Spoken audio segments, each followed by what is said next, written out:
Good morning, YouTube. This is Crazy Orchid Lady, and it's been a while. We are going to be doing the update on the Cattleya seedlings that we did last year. This is the 9-month update on the Growstone. So there originally were 8, there are now 7. I did lose one a couple of months ago when we had some pretty late season rains for us and colder temperatures. So I did lose one to black rot. And so far, just to give you kind of an update, I'm gonna come in here. You'll see that I did have to change a pot. This one's root system. This was kind of always a bigger one. This is the Birkin Wonder Lakeland if you refer to Cross by Carl, C. Carl, Houseman Carl.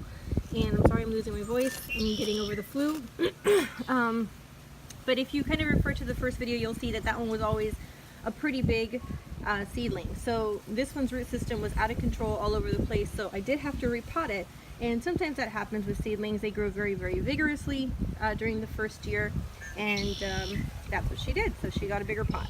Everyone else is starting to come out of their pots, but not to the point where I'm ready to repot them yet. So anyway, everyone's doing really well.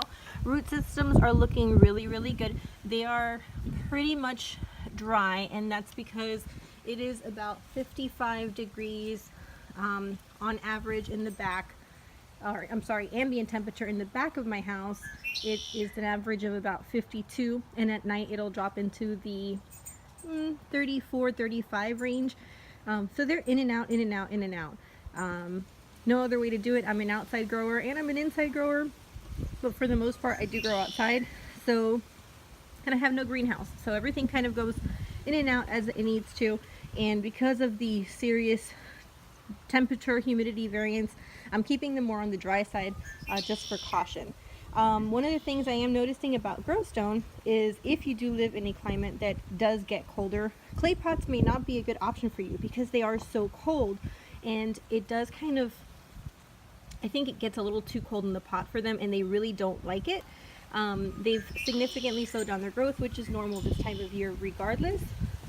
But for seedlings, it may not be ideal. So, what's to look for in the future? Well, in the next couple of months here in Florida, our temperatures will start getting warmer and the rainy season will start again. And we'll see what happens. I'm actually thinking that Growstone, being that it is an inorganic media and it does actually hold water, but it's so airy that it evaporates water, and because it is a glass type of product, maybe a little bit too cool for orchids this time of year in a clay pot.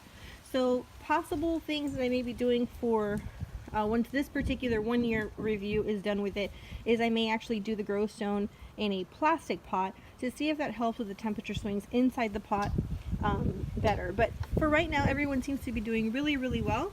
I'm going to cut the video short here because it is really cold out here. I think the wind coming off my lake is about 10 degrees colder. I did actually order a temperature and humidity monitor for outdoors in the backyard because the temperature variations back here versus the front of my house are ridiculous. I could sit up in the front and be perfectly fine today, but back here it's just way too cold. I will be doing a next video, so keep in tune for that, showing some of the things that are currently blooming this time of year for me. Also some updates on some of the no root plants that I kind of find at my local home growers or home gardening stores that I get for $1, and you'll see some of them are doing really, really well. So thanks again, YouTube, for tuning in. I'll check back in with everyone in 3 months for the final 1-year review on the Growstone media for growing orchids in Florida, and have a great rest of your day.